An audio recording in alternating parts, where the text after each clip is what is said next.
My name is Adam Andrzejewski, and I'm the CEO and founder of OpenTheBooks.com. Thank you for joining this week's segment of the Ripoff of the Week. And we've got quite a topic. All week long in our nation's capital, Congress has been debating the $1.9 trillion quote unquote American Rescue Act, a COVID bailout bill. And today we're going to talk about the piece that's going to the states and localities. Just so happens that piece is $350 billion. Before we jump into the detail, I want to review the mission of OpenTheBooks.com with you. We work very hard, our auditors, every year to file and follow up with 40,000 Freedom of Information Act requests. And last year, we were successful at capturing $6 trillion of federal, state, and local spending. We open the books so you can hold your local official and Congress accountable for tax and spend decisions. Okay, before we get into our topic, I want to introduce my co-host, Tamara Colbert. Good evening, Adam. This is going to be another nail biter tonight with this topic. So you've got great details. We've got to get right into this. American Rescue Act. Describe this legislation and what is the $350 billion portion of this bill that you're talking about? So right now, our nation's debt is $28 trillion. Every dime of this bill would be borrowed on the backs of future generations. We would spike our national debt north of $30 trillion. So this bill is massive. It's what they call an omnibus bailout, COVID bailout bill.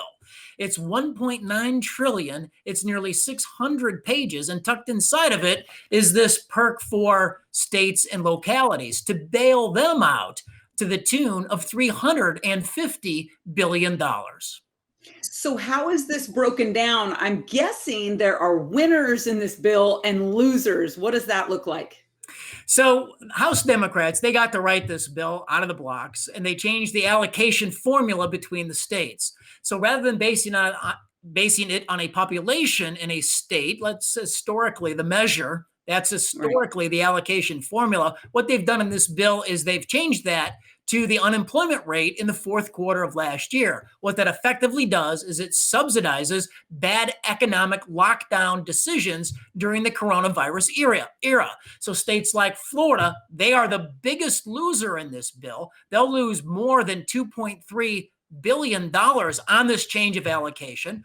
New York, California, of course, they're the biggest winners. California will reap about $6.6 billion of extra funding because of the allocation change. New York will receive about $6 billion more. But also, some losers are states like Vermont. You know, Bernie Sanders can't be very happy. They're going to lose a little over $2 billion, and Wyoming is going to lose about $2 billion because of the allocation changes here.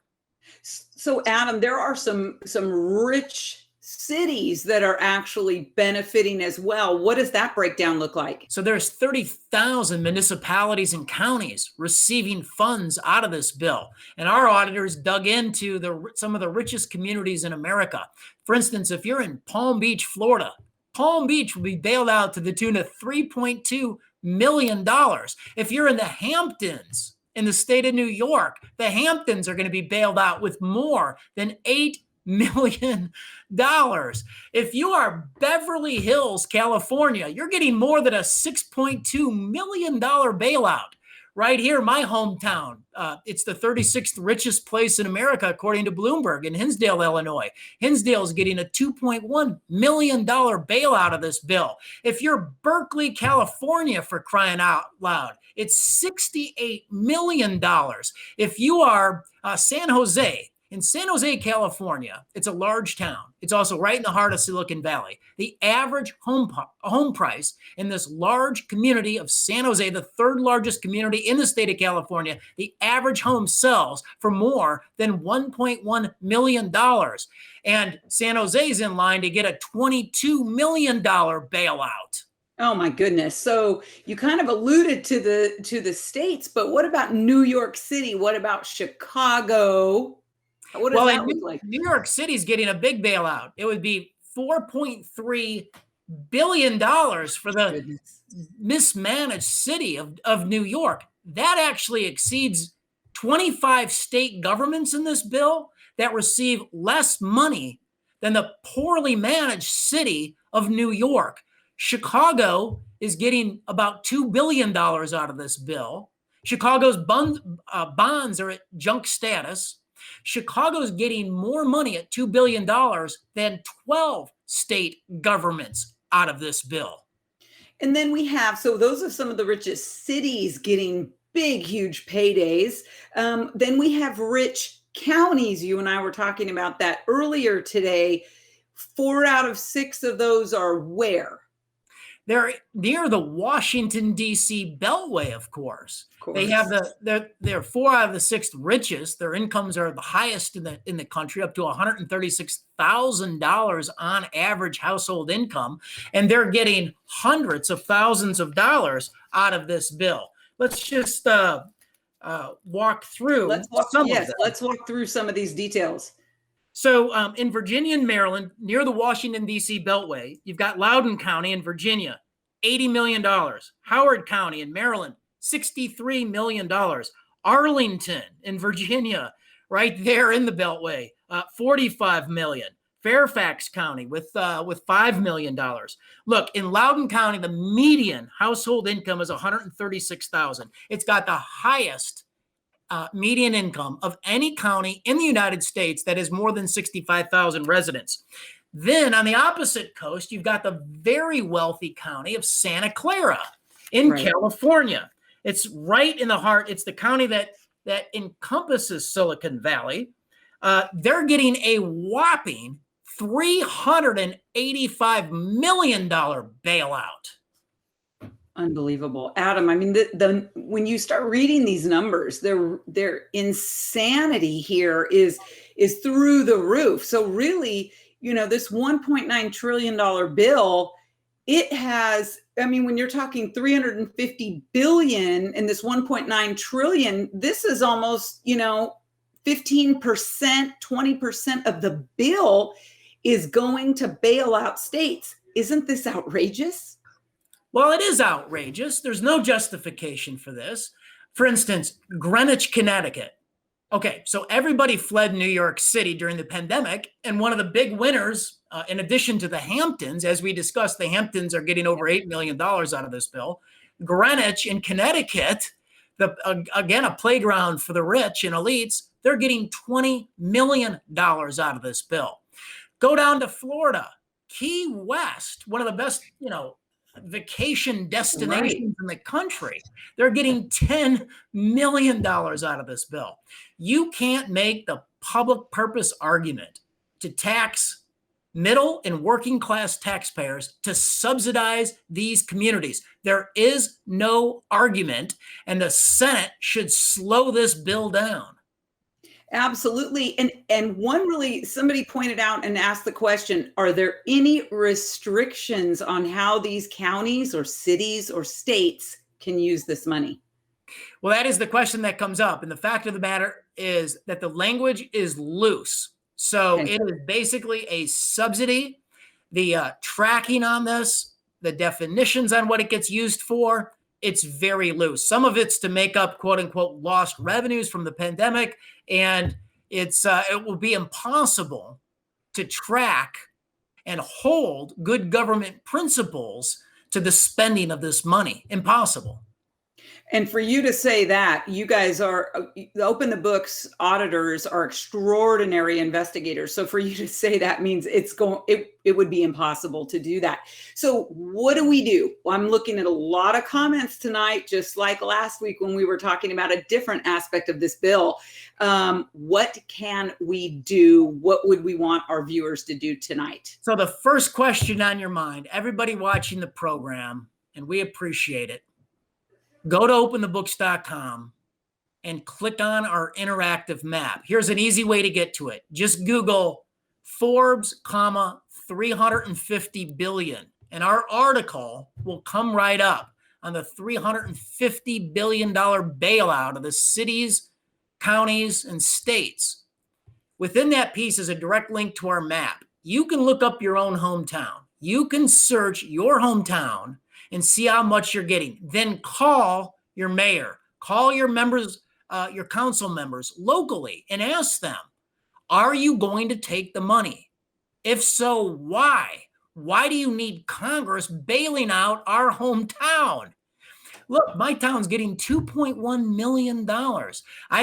Atherton, California, they're the richest place in the country, according to Bloomberg. Average household income is $525,000. They're getting $1.3 million. The city manager of Atherton won't answer our request for comment on whether they need the money. They don't need the money. Everybody needs to hold their elected official accountable on these monies. Send it back to the Treasury. It's all borrowed.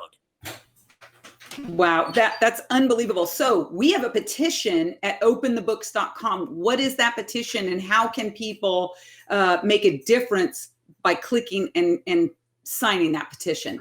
Well, right now, as everyone knows, we don't have a rule to take a 72-hour timeout after a final version of a bill to allow we, the people, the press, the politicians, the members of Congress themselves to actually read the bill.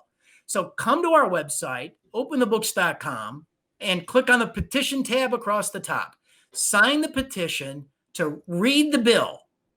I don't believe that we have a representative republic if our representatives don't have time to read the bill. And Tamara, we know, and the people that come back to this live Facebook cast every single week, they know that we've been pushing read the bill since January. And I'm proud to say that Senator from Wisconsin, Ron Johnson, is going to slow this bill down 10 hours. They're going to read the bill on the floor of Congress so everybody knows what's in it. And look, everybody here on this live cast, you all have a stake in that. That's good public policy. We've been advocating that, and people, we've been bringing the heat, and the politicians are finally seeing the light. This is good news. Absolutely. Do we know when that's going to happen, when Ron Johnson is going, when reading the bill? Is that next week? Is it tomorrow? When is that going to happen? It's such a moving target. I haven't checked it today. It might be as early as tomorrow or over the weekend. That's for sure. Okay, great. And so anybody can come to our social media site, our Twitter, our Facebook page, Open the Books, and openthebooks.com. And we will keep you posted if you want. As soon as we know that's happening, we'll put it on our social media sites first, so you will know to be able to watch. Thank you so much for joining us. Please share this broadcast with 5 of your other friends. Put it on your social media pages. Facebook, please retweet this. We've had, actually, speaking of tweets, Adam, a lot of influencers retweeting all of these Forbes articles in the last couple of weeks, haven't we? Well, we've put hundreds of thousands of views on the oversight pieces that we've published in Forbes. So we'll put some of those up in the chat room. We'll put a link to the interactive map. It's very important that you search your hometown and then call your local council member, your mayor, and ask them the hard questions. Sign the petition to read the bill. Call your member of Congress or U.S. Senator and tell them to slow this thing down by reading the bill. Great. Openthebooks.com, you guys. You've got to sign up. If you sign up, you're going to know all of this first before anybody else, and you'll have all the critical links that you need every single week when we send out our newsletter updates. You can always go openthebooks.com and support us, because we take zero government dollars, and we're quite proud of that. Adam, you get the last word before we sign off tonight. That's right, Tamara. More donations equal more investigations. Please help us bring the heat together. We're strong. The politicians, we're going to make sure they see the light on this one. We're off to a good start.